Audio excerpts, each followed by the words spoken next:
It's been about 2 weeks of conference play so far. I'll talk about the state of the Big 12 and ACC today. I'll talk about the other conferences after the Sunday games.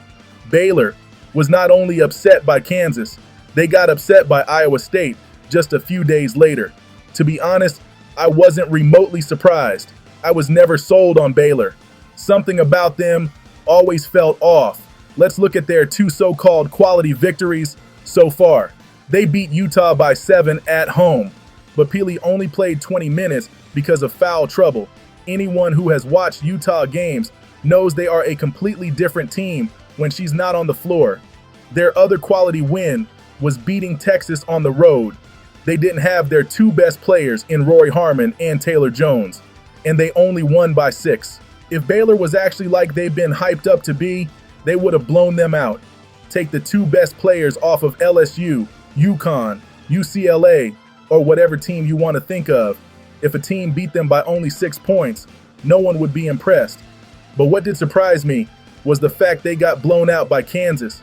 Maybe someone can let me know in the comments, when is the last time a top 5 ranked team got blown out by someone who is unranked? I can't remember the last time this happened, if ever. Call Audi Crooks, Felipe Lobos, because she was giving them work. She had 23 points on 16 shots. The worst part about the Iowa State game is they didn't even play their best game. They made a bunch of unforced errors early in the game. Baylor needs to be on fraud watch. Texas seems to be bouncing back from Rory Harmon's injury. I think a big part of that is the fact Taylor Jones has come back from her injury. They steamrolled a ranked West Virginia team and kept up with a very good Kansas State team. Rory Harmon being out for the season sucks, but one silver lining is that Madison Booker has been unleashed.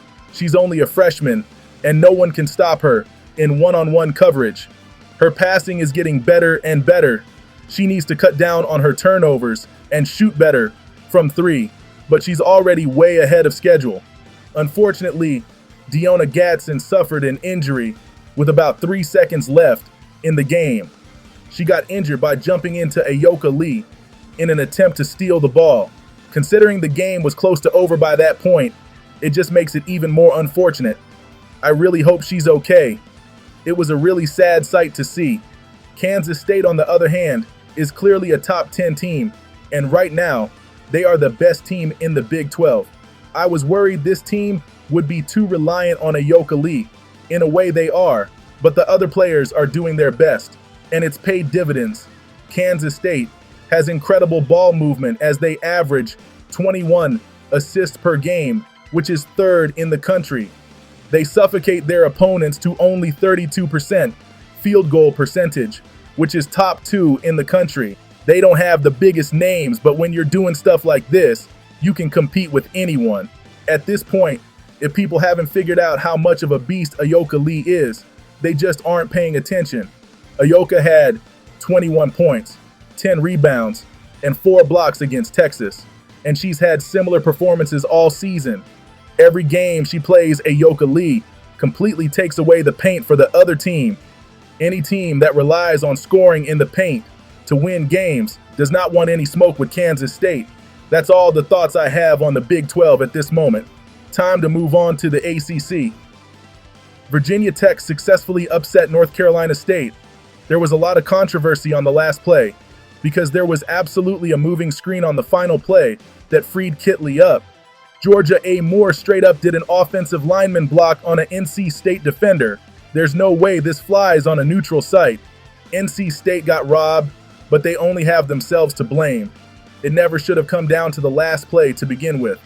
I said a few weeks ago, NC State was terrible in the 4th quarter, and it finally hurt them.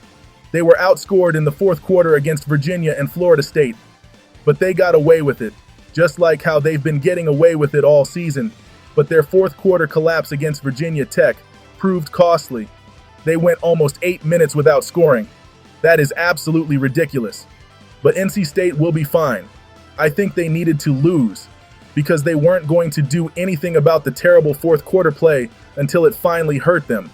If River Baldwin can come back and be healthy, I still think NC State will win the ACC. They were missing their leading rebounder and blocker and they still controlled the Virginia Tech game until they choked towards the end. I just think they are a lot more complete than any other ACC team. They just need to get better in the fourth quarter. For Virginia Tech, this was a massive win.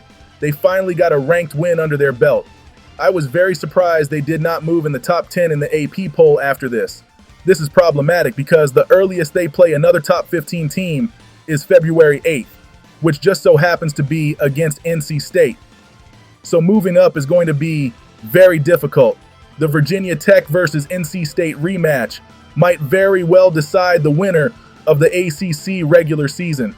Louisville will definitely have something to say about that too. But before that, they got to worry about Florida State this Sunday. I think Virginia Tech will win because Florida's interior defense isn't the greatest, but it's far from an automatic win for VT. Notre Dame has played 4 games in conference play so far. They look terrible in the first 3, but beat Boston College by 50. I don't think Notre Dame losing to Syracuse and UNC is a big deal, because if the players that were available in the Boston College game played in those games, I think the result is very different.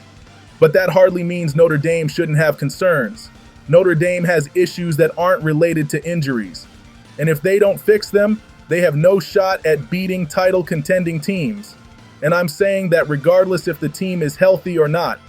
Clock management has been terrible. The perfect example was how in the North Carolina game, it took 3 minutes straight of no scoring in the fourth quarter before a timeout was called. That's how you lose games. The post play has been unacceptable. I'm not talking about Maddie Westbeld. She's been fine. Kylie Watson and Nat have the easiest post jobs in the country. Just set screens, make open layups, and don't get cooked by the other team. That's literally it. Notre Dame is making no name. Post players look like Aaliyah Boston. I would hate to know what an All-American would do. The only post player who has even looked semi-consistent the past several years is Maddie Westbeld. But she's playing the same level as when she was a freshman. If she got real development, she could have been a top 10 player. If Watson and Marshall don't start playing better in conference play, it's time to get another post coach, preferably someone from the Pac-12 or SEC. I'm sorry, but it's getting ridiculous. Notre Dame is getting Kate Colville next year, who has a ton of talent, but she needs to get real development in college if Notre Dame wants to get another national championship. In terms of how good Notre Dame is now, we'll know for sure how good Notre Dame is when they play UConn. The next 4 games will be easy work assuming there's no more injuries. But Notre Dame hasn't played a title contending team since South Carolina. The UConn game will show if they are a title contending team or if they are just a Sweet 16 caliber team. It's impossible to really tell how good Louisville is right now. They are obviously good, but in terms of how they stack up to other teams, it's hard to tell. They got blown out against UConn, who has become very underrated by non-UConn fans, especially when they play at home. Their best wins so far are against Ole Miss and Gonzaga. Those are really good basketball teams. Gonzaga is ranked right now, and Ole Miss is a team that can very easily be ranked again. But from what I've seen, they look better than last year. Their offense is rough, but defensively, they are a scary basketball team. Their true test will be when they play NC State and Notre Dame back-to-back. That's pretty brutal, but I think they will be able to steal a game somewhere. That's it for this video. Well, actually, that was not the end of the video. Somehow I forgot to talk about Iowa State. Iowa State is the real deal. Their non-conference play was rough, but right now, they are undefeated in the Big 12, and they went through 2 ranked teams in West Virginia and Baylor to do it.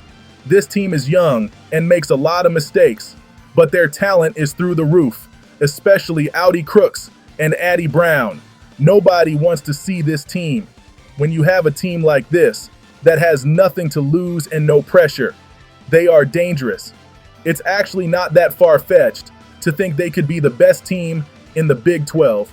They play Kansas State on Valentine's Day. That day could not come fast enough. It goes without saying. But this team is going to be a serious problem when they get older, especially if they are looking like this with mostly freshmen. But I'm curious how good y'all think Iowa State could be this year. Let me know in the comments.